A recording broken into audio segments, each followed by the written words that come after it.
Assalamualaikum warahmatullahi wabarakatuh. Kita akan membahas tentang algoritma pohon rentang minimal. Sebelumnya kita akan membahas tentang graf bobot. Graf bobot adalah sebuah graf yang setiap sisinya dikaitkan dengan suatu bilangan real. Bilangan yang dikaitkan dengan suatu sisi di G adalah bobot dari sisi itu sendiri. Nah, contoh dari graf bobot adalah seperti ini. Di graf G tersebut, sisi P1, P2 dia mempunyai bobot 1. Sisi P2, P4 dia mempunyai bobot 2 dan seterusnya. Nah, contoh graf yang seperti ini adalah contoh dari graf bobot. Kemudian pohon rentang minimal. Pohon rentang minimal adalah sebuah pohon rentang di G dengan bobot minimum. Dia mempunyai lambang W G seperti ini.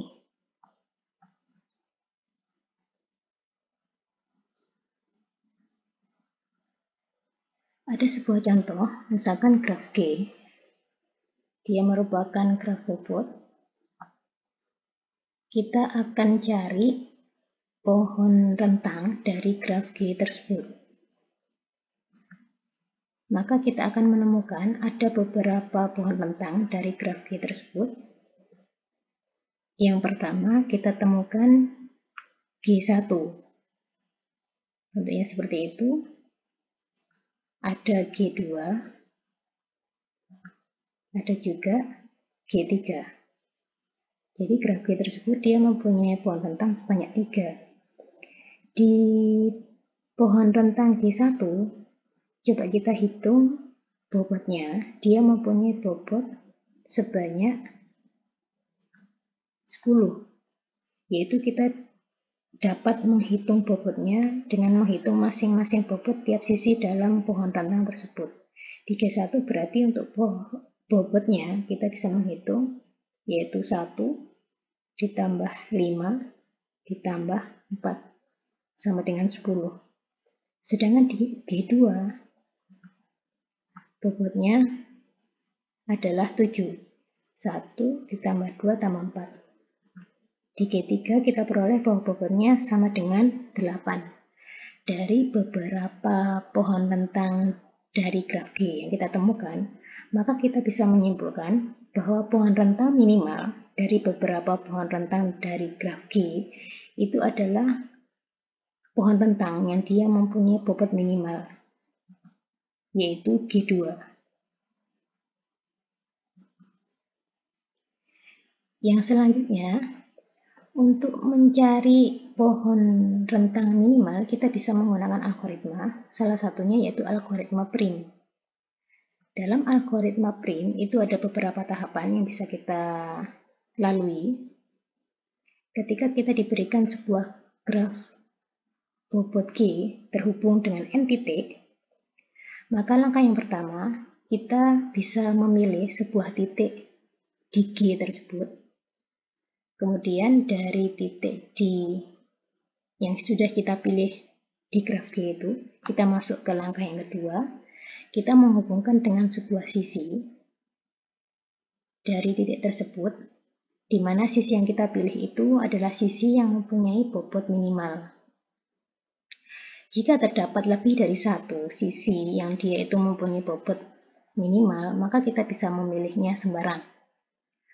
Kemudian step yang ketiga, jika N-1 sisi telah terpilih, atau K itu sama dengan N-1, maka harus berhenti. Dan yang kita peroleh adalah merupakan pohon rentang minimal di G. Namun jika K itu adalah kurang dari N dikurangi 1, maka kita akan kembali ke langkah yang kedua. Untuk lebih jelasnya, kita langsung ke contoh soal.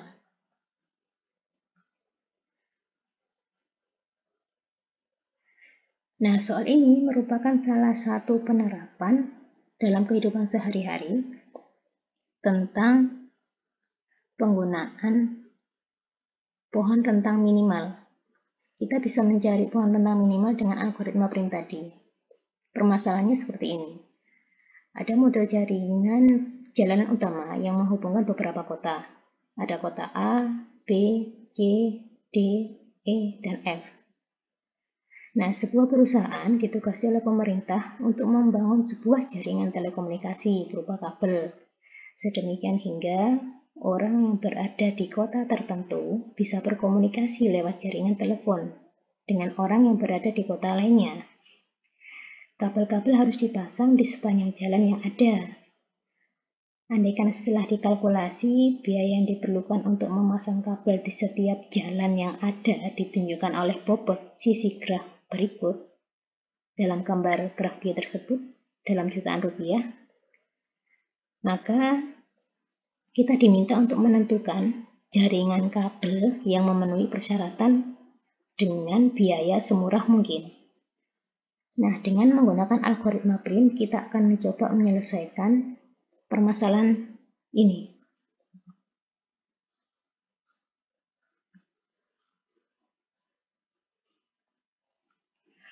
Permasalahan jaringan kabel yang tadi itu bisa digambarkan oleh graf G seperti ini, dengan masing-masing sisi ini melambangkan kabel yang terpasang dari tiap-tiap kota, dan bobot tiap sisi ini melambangkan biaya yang diperlukan untuk memasang kabel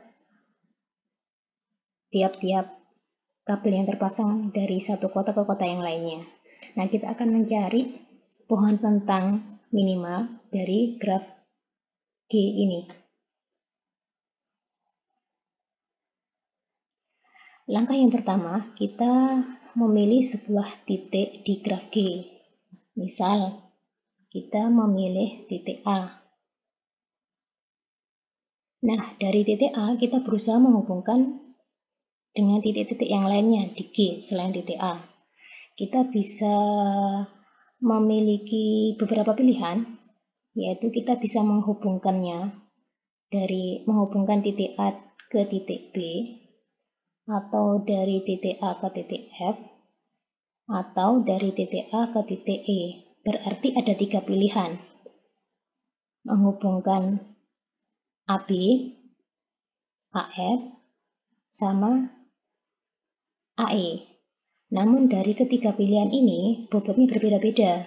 AB mempunyai bobot 4, AF mempunyai bobot 3, AE mempunyai bobot 2. Dari ketiga pilihan ini kita memilih yang bobotnya minimal, sehingga kita dapat menghubungkan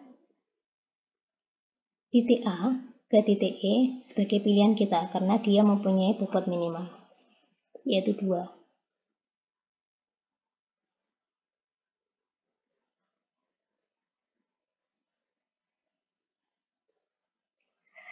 Karena semua titik belum terhubung, kita baru memperoleh 2 titik, keterhubungan 2 titik yaitu titik A sama titik E, maka kita masih kembali ke tahap yang kedua. Kita masih menghubungkan titik-titik yang lainnya melalui titik-titik A dan E. Nah, dari titik A dan E ada beberapa pilihan yang bisa kita pilih. Misalkan dari titik A, kita bisa menghubungkan titik A ke titik B, A ke F. Sedangkan jika dilihat dari titik E, kita bisa menghubungkan titik E dengan titik F atau titik E dengan titik D. Berarti kita mempunyai 4 pilihan, di mana bobot masing-masing itu ada 4, ada 3, kemudian 3, dan yang terakhir 1.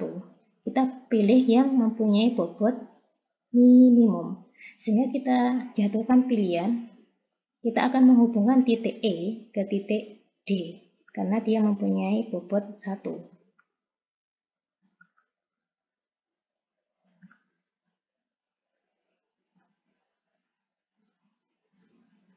Oke, langkah yang selanjutnya kita masih tetap menghubungkan titik-titik yang sudah kita peroleh, titik A, titik E, sama titik D dengan titik-titik yang lainnya. Ada titik B, F, dan G yang belum terhubung. Nah, dari sini kita mempunyai beberapa pilihan sisi juga yang bisa kita pilih untuk kita hubungkan. Ada pilihan yang pertama itu sisi AB dengan bobot 4, sisi AF dengan bobot 3, sisi EF dengan bobot 3, sisi DF dengan bobot 3, dan sisi DC dengan bobot 3. Karena kita akan memilih bobot minimum, maka ada 4 pilihan yang sama, yaitu yang mempunyai bobot masing-masing 3. Nah, dalam kondisi yang seperti ini, kita bisa memilih satu sisi dari keempat sisi yang mempunyai bobot yang sama. Jadi kita bisa memilih sembarang. Misalkan yang kita pilih itu adalah sisi DF. Maka hasilnya seperti ini. Ya. Kemudian tinggal dua titik lagi yang akan kita hubungkan, ada titik C sama titik B. Untuk titik C itu bisa kita hubungkan melalui titik F, yaitu FC, atau melalui titik D, DC. Karena FC bobotnya 4, karena DC dan DC itu bobotnya 3, maka kita bisa memilih DC.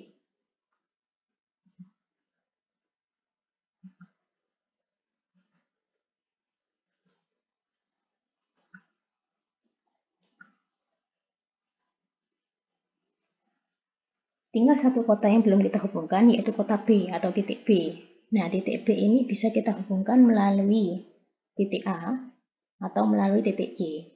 Karena dari A ke B itu bobotnya 4, sedangkan dari C ke B itu bobotnya 5, maka kita memilih menghubungkan titik B melalui titik A.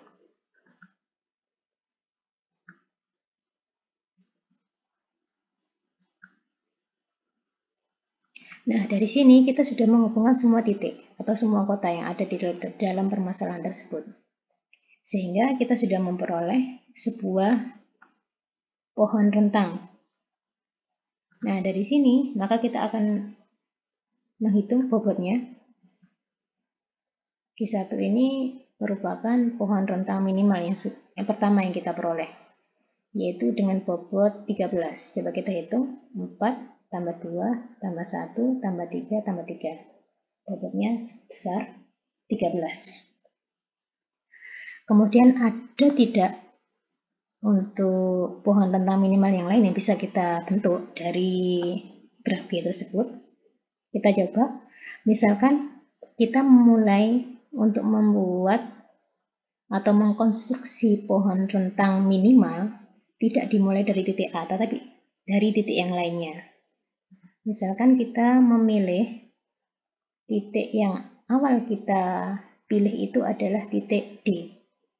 Nah, dari titik D, ada beberapa pilihan yang bisa kita pilih untuk dihubungkan. Ada titik E dengan bobot 1, kemudian dari D ke F dengan bobot 3, atau dari titik D ke C dengan bobot 3. Berarti ada 3 pilihan. Dari 3 pilihan tersebut kita memilih bobot yang paling minimal, yaitu titik E.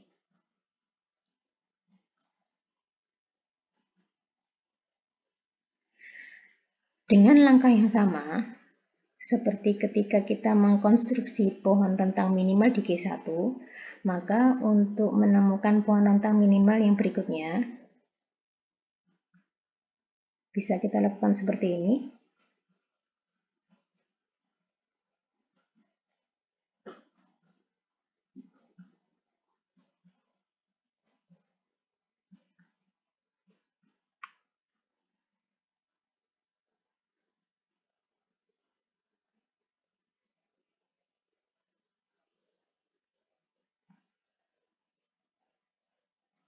Nah, kita peroleh pohon rentang minimal bentuk yang lainnya, yaitu kita namakan G2 dengan bobotnya yaitu 13. Kemudian kita coba ketika kita misalkan kita memilih titik awalnya itu berbeda dari kedua pohon rentang yang sudah kita cari tadi. Misalkan kita memilih titik yang pertama itu adalah titik F, maka langkah yang bisa kita lakukan untuk mengkonstruksi pohon rentang minimal, yaitu sebagai berikut.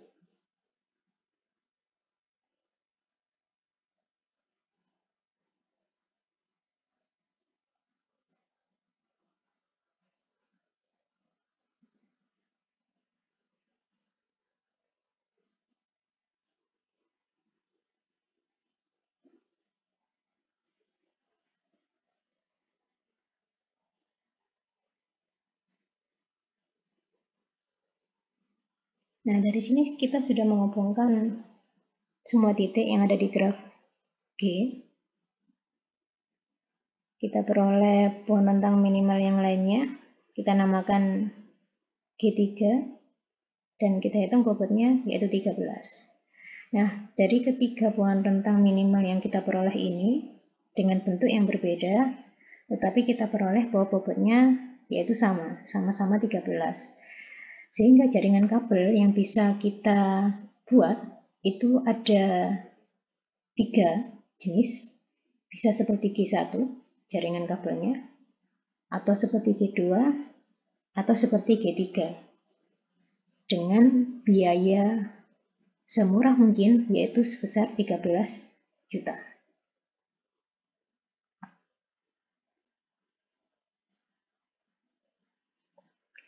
Kemudian untuk catatan, dengan menggunakan algoritma Prim ini, bisa kita simpulkan beberapa hal. Jika G itu tak terhubung, maka tidak ada pohon rentang minimal di graf G. Karena syarat adanya pohon rentang di G itu adalah G itu harus terhubung. Jika G tak terhubung, maka tidak memiliki pohon rentang. Kemudian, jika bobot pada graf G semuanya berbeda, maka banyaknya pohon rentang minimal yang kita peroleh di G itu adalah tunggal. Namun, jika banyaknya pohon rentang minimal di G itu hanya satu atau tunggal, maka belum berarti atau belum tentu bahwa bobotnya itu di graf bobot yang ada di graf G semuanya itu berbeda. Contohnya seperti ini. Saya mempunyai graf seperti ini, graf dengan 5 titik dengan masing-masing sisi itu dia mempunyai bobot. Jika kita cari pohon rentang minimalnya, yaitu dia mempunyai bentuk seperti ini. Padahal untuk graf awalnya ada beberapa sisi yang dia itu mempunyai bobot yang sama. Di sini ada V1, V2 yang dia mempunyai bobot 2 dan V2, V4 yang mempunyai bobot 2 juga, mempunyai bobot yang sama. Selain itu ada V2, V5, dia mempunyai bobot 1 dan sisi V3, V4 dia juga mempunyai bobot 1. Namun dari kondisi ini ternyata pohon rentang minimal yang kita peroleh itu hanya ada 1 atau tunggal. Sehingga ketika banyaknya pohon rentang minimal di sebuah graf itu hanya 1 atau tunggal, maka bobot yang ada di G itu belum tentu semuanya berbeda. Namun, jika bobot pada graf G itu semuanya berbeda, maka banyaknya pohon rentang minimal di G adalah tunggal. Dari contoh yang sudah kita kerjakan tadi, kita bisa menyimpulkan juga bahwa pohon rentang minimal di suatu graf G itu tidak selalu tunggal. Nah, berikutnya ada beberapa soal yang bisa kita kerjakan sebagai latihan. Di sini ada 2 contoh graf. Kita bisa menggunakan algoritma Prim untuk mengkonstruksi sebuah pohon rentang minimal di 2 graf bobot tersebut.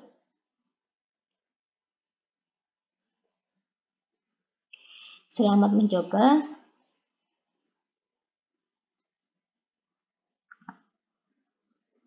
dan terima kasih.